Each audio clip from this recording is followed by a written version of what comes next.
Ya, jumpa lagi dengan saya Sebastian Salang dalam Bincang Asik di Galeri Opini Sebastian. Nah, hari ini saya ada di sekitar wilayah Kemang dan sudah bersama saya ada seorang tokoh yang luar biasa. Beliau adalah Pak Edi Sukmoro. Pak Edi ini saya perlu perkenalkan, beliau ini adalah mantan Dirut PT Kereta Api Indonesia. Selama 2 periode beliau menjadi Dirut di PT Kereta Api Indonesia. Lalu kemudian saat ini setelah tidak menjadi Dirut PT Kereta Api, rupanya kegiatannya segudang, nggak ada berhentinya. Sekarang menjadi pengurus di Yayasan Karolus, Rumah Sakit Karolus. Lalu kemudian masih sempat ngajar di Universitas Parahyangan. Lalu kemudian juga menjadi pengurus di Yayasan Tarakanita. Itu mengelola SD, SMP, SMA, sama SMK. Jadi rupanya kegiatan Pak Edi ini luar biasa. Kita beruntung sekali, kami beruntung sekali bisa berjumpa dengan beliau dan hari ini bisa berbincang-bincang dengan beliau. Pak Edi, apa kabar? Kabar baik, Pak Bastian. Iya, luar biasa hari ini. Sudah lama kita tidak berjumpa ya. Halo. Iya. Setelah sibuk-sibuk di kereta api, rupanya Pak Edi aktif di banyak tempat saat ini. Jadi Pak Edi bisa cerita nih aktivitas setelah tidak di PT Kereta Api lagi. Jadi saya September selesai program doktor saya. Profisiat kalau gitu. Terima kasih. Luar biasa. Artinya di tengah kesibukan masih bisa menyelesaikan. Ya. Itu inspirasi juga bagi yang lain. Itu saya juga membantu Yayasan Tarakanita. Tadi lupa Pak Sebastian bahwa Yayasan Tarakanita itu TK pun ada. Jadi, TK ya, udah TK ya. TK, SD, SMP, SMA, SMK. Itu semuanya 59 sekolahan. Oh. Dan semua berjalan dengan baik. Pengabdian saya juga ingin untuk membesarkan bangsa ini melalui pendidikan. Di luar itu saya juga memegang program membantu Universitas Parahyangan Bandung ya. Itu ada studi baru, bidang studi baru yang namanya vokasional. Ini adalah arahan dari Bapak, di mana vocational study memang dibutuhkan di kemudian hari. Jadi setelah sibuk di PT Kereta Api, rupanya kegiatan Pak Edi ini bukannya berkurang, malah bertambah ya. Tadi ngurusi, dan itu kan kalau ngajar kan selain online kan mesti perlu ke Bandung ya. Iya, jadi ke Bandung saya 3 hari di Bandung. Itu bolak-balik. Tapi karena sekarang Bandung pun sedang merah, jadi ya ada baiknya kita online gitu. Nah, Pak, itu kan saya bayangkan aktivitasnya yang luar biasa ya Pak Edi ini. Tapi saya masih ingat waktu kita di kereta api dulu, saya ingat Pak Edi ini setiap pagi itu masih jalan kaki. Lalu kemudian renang. Lalu kemudian juga senang bermusik. Nah, kalau hobi-hobi itu masih yang banyak orang nggak tahu, Pak Edi ini dulu rupanya anggota grup musik apa Pak Edi waktu di kampus itu? Di kampus namanya Musik Dapur ITB. Jadi Musik Dapur ITB ini permainkan alat-alat itu dari alat-alat ember, gelas, air. Timnya semuanya masih ada. Masih ada ya? Dan kita keliling waktu itu dengan sama kalau dari Musik Dapur ITB, kalau yaitu jet set, jelek tapi setil. Oh gitu. Kalau dari UI-nya itu yang kita dengan PSP. Oh PSP. Saya pengen gali banyak nanti pengalaman Pak Edi waktu di mengurus kereta api. Tapi Saya pengen ini dulu, waktu sebelumnya jadi dirut PT Kereta Api, lalu kemudian sekarang, dan itu bicara soal pelayanan publik ya. Pelayanan publik, betul. Lalu kemudian setelah tidak menjadi dirut, nah rupanya sekarang jadi dosen salah satu. Ya. Lalu kemudian aktif di yayasan. Apa sih bedanya? Atau jadi dosen ini kan untuk pengalaman baru buat PEDI, lalu gimana? Sebenarnya sebelum saya menjadi dosen ini pun pernah jabat sebagai dekan Fakultas Teknik Sipil dan Perencanaan di Universitas Bung Karno.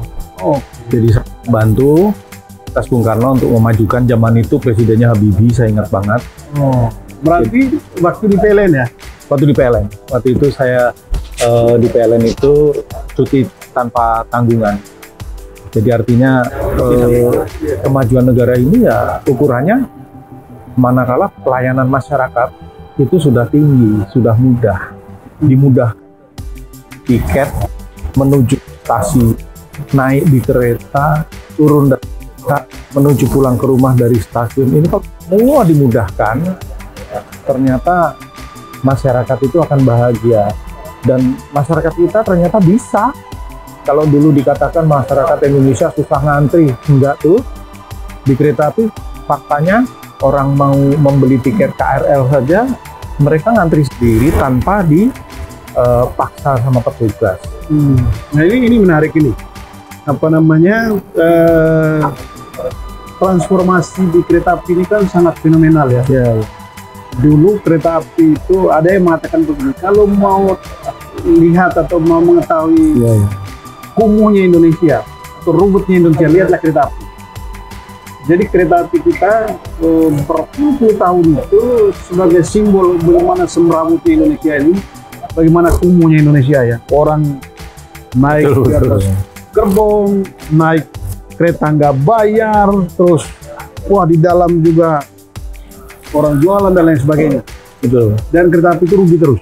Ya. Lalu kemudian Masuk terjadi pajolan. transformasi yang luar biasa ya. Betul. Dan itu kan orang semua tahu bahwa itu sejak Pajolan masuk. Betul. Maka kemudian itu sudah dikenal. Tapi pada saat itu kan Pak Edi sudah ada di kereta api juga kan? Sudah, pembenahannya tepat pada saat pembenahan. Jadi kita harus bersyukur karena kereta api pernah dipimpin oleh Pak Jonan. Jadi disitulah terjadi transformasi luar biasa. Jadi intinya adalah bahwa membalikkan fakta yang dulu dikatakan bahwa orang tidak bisa diatur, faktanya bisa. Ternyata bisa. Orang yang dikatakan kereta api dulu itu pegawainya itu tidak disiplin, faktanya akhir kereta itu disiplin sekarang. Jadi barangkali kita perlu punya Pak Jonan-Jonan lain. Betul. Artinya pekerjaan itu faktanya bisa untuk rakyat dan ini Indonesia. Tadi apa namanya, transformasi ini kan tidak cuma transformasi di masyarakatnya, yang tadi soal ngantri, soal tertib, soal apa namanya kebersihan, tapi juga kan soal apa namanya transformasi Di dalam corporate culture-nya ya di PT Kereta Api. Apa sebetulnya yang dilakukan? pertama bahwa seorang pemimpin itu Oke, jadi ini contoh pemimpin penting sekali. ini cepat atau lambat bawahan tuh pasti tahu gitu loh. Terbukti sekarang ini pada saat saya tinggalkan kereta api itu masih untung 1,7 triliun bersih, masih untung. Seorang pemimpin itu harus berani tegas, Tegas ya. ketegasan karena begini, seringkali banyak hal dan ini saya juga sering baca di media sosial itu karena kata sumpah. Jadi misalkan ada perbuatan yang sesuai, kita harus melakukan tindakan karena saya kenal orang ini, karena saya tahu orang ini kenal sama siapa, maka saya sungkan untuk melakukan tindakan. Nah, hal-hal yang seperti ini mestinya sudah ditiadakan, karena kalau seseorang itu tidak cocok di satu area, bukan berarti dia tidak bisa apa-apa. Saya berikan contoh, waktu dulu pernah ada pemimpin di satu daerah ya, baru saya assign di situ, itu sudah 1 bulan 3 kali terjadi PLH. Peristiwa luar biasa hebat ya. Jadi anjlokan juga, nabrak di perlintasan juga 3 kali. Lalu saya memutuskan dia dipindah langsung, padahal hanya dalam tempo 3 bulan. Nah, satu tempatnya saya pindahkan ke situ. Ternyata di tempat lain dia bisa memimpin dengan baik. Nah, Pak Edi, apa namanya, di kereta api itu apa namanya, orang jarang membayar ini. Bukan jarang.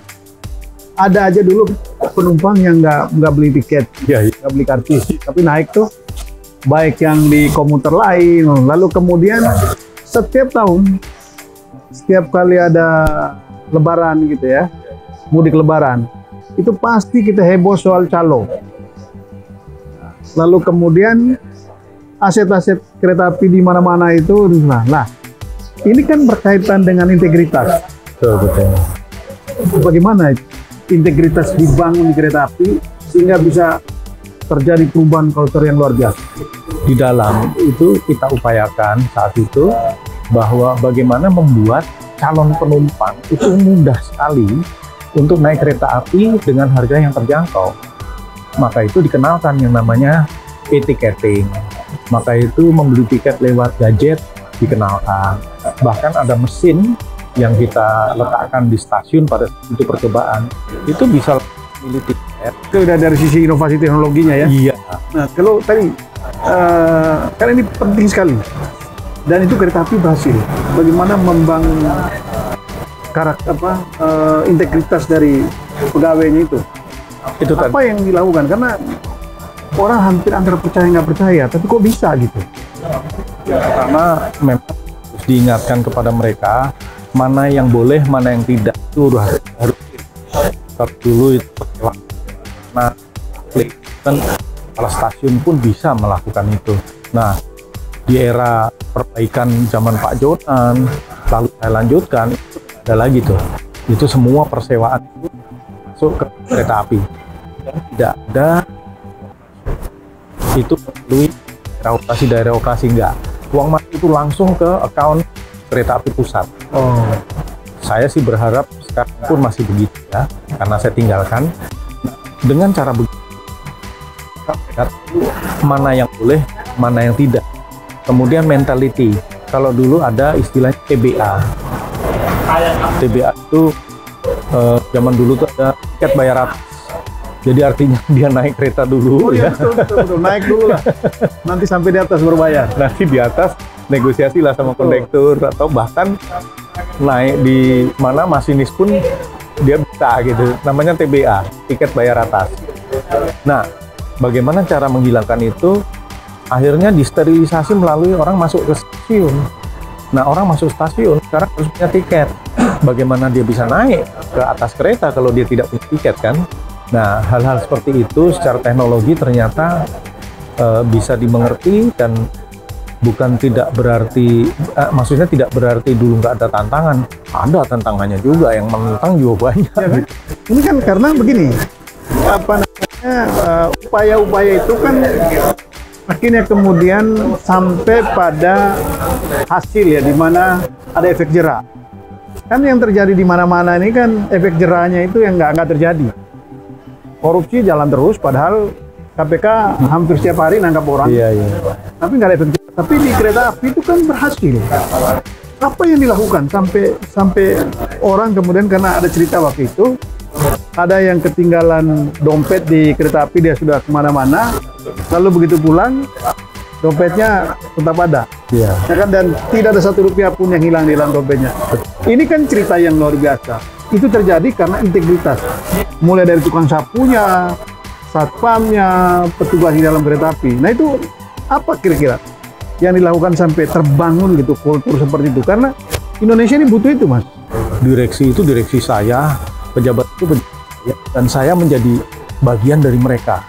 Sehingga saya sekali Osuska itu menemukan uang. Itu seingat saya sampai jutaan itu. Dan dikembalikan utuh kepada pemiliknya, dan pemiliknya memberi tips pun itu tidak diterima. Dia mengatakan ini sudah menjadi tugas saya.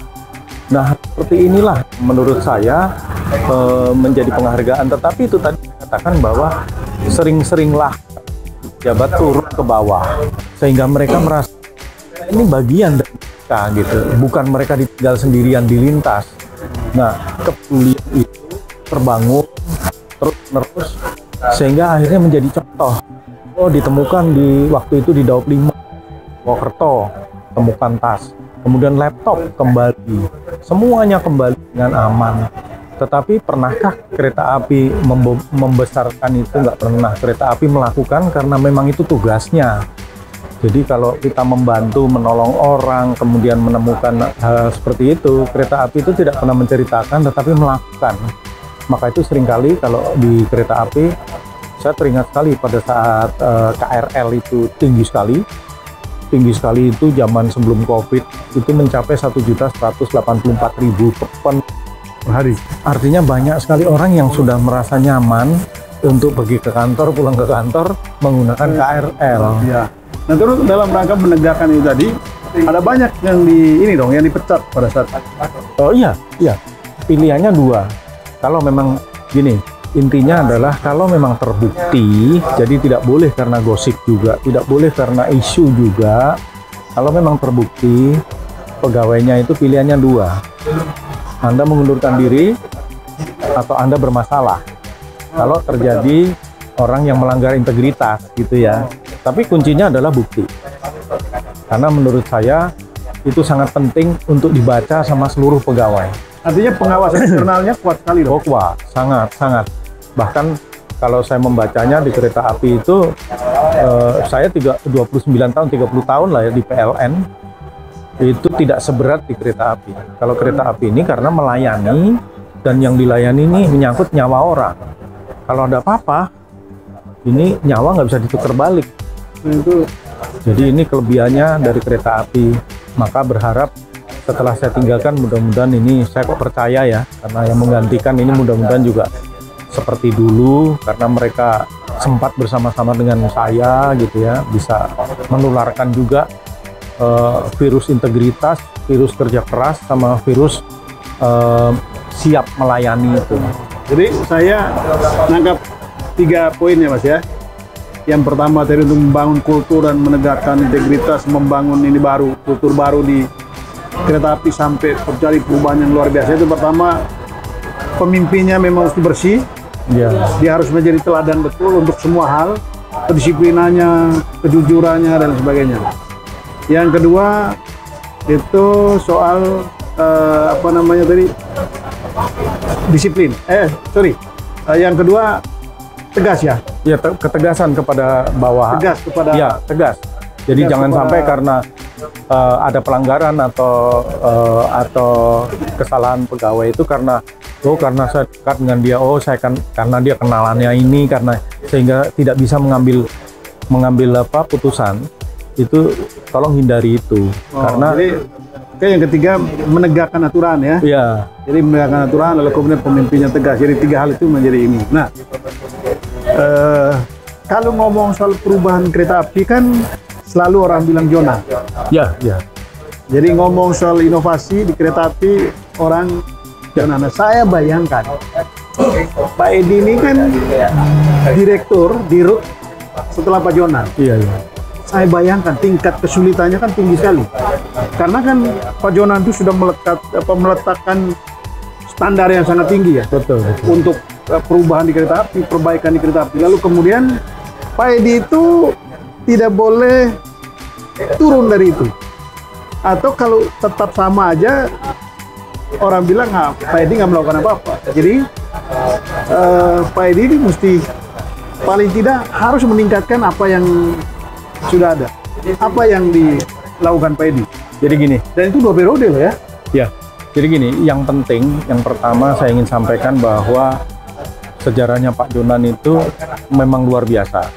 Jadi merubah sesuatu yang hampir seluruh orang itu mengatakan tidak mungkin. Tidak mungkin, ya, betul. Itu yang pertama. Nah, yang kedua, saya mau sampaikan bahwa untuk menjaga apa yang sudah dicapai Pak Jonan itu juga tidak mudah. Tidak mudah, betul. Tidak mudah. Karena bukan berarti pada saat dilakukan pembenahan sama Pak Jonan itu semua orang nurut. Tidak semua orang. Betul. Nah, oleh sebab itu pada saat saya memimpin setelah Pak Jonan, saya menjaga itu. Sekaligus untuk melakukan perbaikan, karena memang di kereta api itu area of improvement, perbaikan masih banyak banget. Tetapi starting dari Pak Jonan ini sudah membuat seluruh warga kereta api ini aware bahwa ternyata kalau diperbaiki itu dampaknya itu kembali kepada seluruh pegawai juga, 30.000 merasakan gitu ya. Nah, itu sudah poin baik yang sudah bisa saya bawa tinggalan dari Pak Jonan itu. Nah, oleh sebab itu setelah itu banyak sekali yang dilakukan untuk perbaikan karena area of improvement itu memang tersedia. Nah, siapa aja yang pada era Pak Edi yang dilakukan? Ya, seperti rencananya memang zaman Pak Jonan, tetapi kalau belum sampai selesai. Tiketing itu? Tiketing zaman Pak Jonan separuh, tetapi semuanya sudah dilakukan direncanakan dalam Pak Jonan semua. Tetapi karena Pak Jonan diberikan tugas yang lebih berat lagi pada saat itu kan ke Kementerian Perhubungan, ya. Sehingga beliau pun juga masih tetap saya datangi untuk memintakan ini layak dijalankan, diteruskan seperti tiketing sistem yang mempermudah baik di kereta jarak jauh maupun kereta KRL itu kan selalu diimprove, selalu diperbaiki. Dan di situ rencananya zaman Pak Jonan sudah direncanakan, cuman Pak Jonan tidak melakukan perbaikan stasiun misalkan. Itu sejak zaman Pak Jonan sudah kita rencanakan bahwa stasiun harus dibuat senyaman mungkin. Karena saya direktur aset waktu itu ya, misalkan lantai itu harus putih semuanya bersih, kemudian lampu harus terang sekali, dan WC itu harus clean. Nah, itu sudah, cuman Pak Jonan karena harus pergi ke jabatan yang lebih tinggi, ya yang melaksanakan jadi saya gitu ya. Betul, ini kan saya ingat betul ya, kalau di kereta api itu, kalau di bandara udara Soekarno-Hatta aja, kita itu masih ngantri kalau mau check-in itu. Tapi kalau di kereta api kan nggak ada ngantri-ngantri begitu. Iya. Jadi kereta api itu malah lebih dulu sebenarnya inovasinya daripada apa yang terjadi di bandara udara gitu. Jadi ini perubahan. Nah, tantangan terberat setelah Pak Jonan ketika Pak Edi jadi diri itu apa? Karena saya dulunya dari aset. Oh iya, direktur aset ya. Iya. Saya ingat betul bagaimana bertarung ya betul. Mengembalikan aset. Jadi waktu Pak Jonan begitu diamankan asetnya, orang jadi takut. Iya. Begitu Pak Jonan udah pergi, jadi mau kembali lagi untuk menguasai. Oh, jadi berpikir bahwa setelah Pak Jonan udah bisa di ini lagi nih. Iya. Oh. Nah, itu yang paling penting. Yang kedua, kalau itu Pak Edi berhasil membuktikan bahwa Pak Edi juga bisa keras juga untuk mengamankan aset itu ya? Ya, karena kita tidak punya agenda apa-apa. Karena jadi waktu Pak Edi masuk kereta api, lalu kemudian Pak Jonan itu, berapa banyak aset kereta api yang dikuasai oleh orang? Atau yang bermasalah? Ya, prinsipnya begini, yang bermasalah cukup banyak pada saat itu. Mungkin dari seluruh kepemilikan itu mencapai 50%-an, 51%. Bermasalah dalam yang 49 atau 48% ini aset yang kita bisa katakan clean and clear. Meskipun belum disertifikatkan, tetapi kalau kita duduki itu clean and clear. Aman, gitu. Ya. Nah, yang 51% ini itu bermasalah. Tingkatan masalah juga banyak. Macam-macam. Degree of problems. Ada yang parah sudah disertifikatkan atas nama orang lain. Maka sudah ada yang bangun rumah sakit. Ada yang bangun mall. Iya. Jadi degree of problems-nya memang macam-macam, tetapi memang saat itu banyak sekali karena ketidakpedulian dari kereta api yang sekian lamanya itu, sehingga kembali lagi. Berapa persen? Waktu Pak Edi meninggalkan kereta api, berapa persen aset yang sudah bisa diselamatkan dari 51 itu? Itu kira-kira 18 triliun sudah diselamatkan kembali ke kereta api. Okay. Ya, ada yang melalui pengadilan, ada yang melalui persuasi. Karena memang asetnya kereta api ini mana-mana. Dan di kota besar. Sangat strategis. Sangat strategis. Ini luar biasa. Nah, kalau di lembaga pendidikan, apa yang mesti dilakukan untuk mempersiapkan anak-anak kita ini agar mereka melek IT? Ya itu makanya anak-anak kita itu cukup cerdas.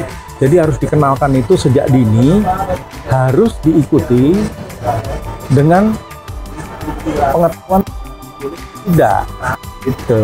Kalau tantangan ini, Pak Edi, kalau tantangan perusahaan-perusahaan dengan perkembangan IT ini gimana menurut Pak Edi?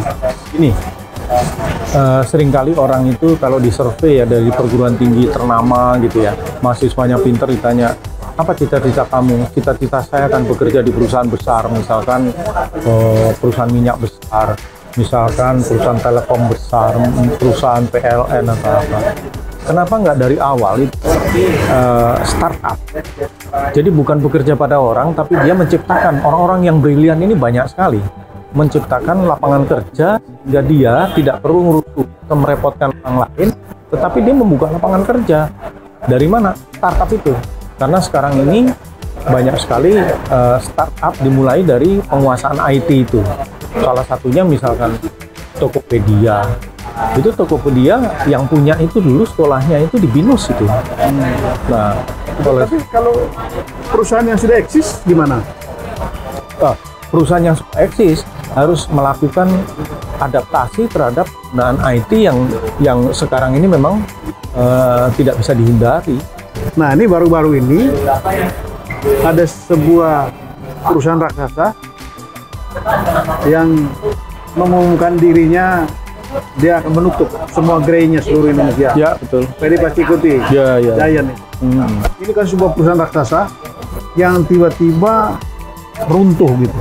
Kita terkejut. Apa yang saya dilihat?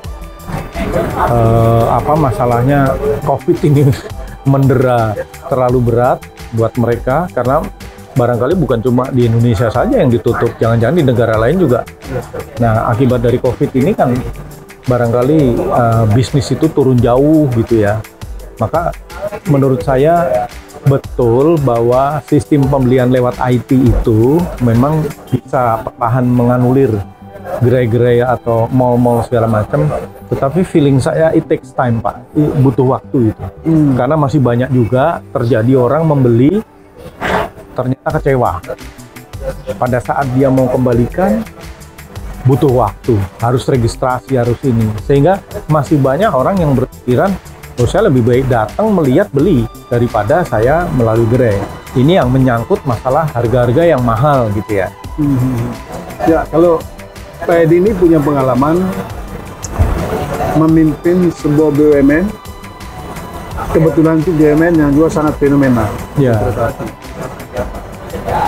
Belakangan ini itu banyak ya BUMN itu yang sudah mengumumkan rugi besar.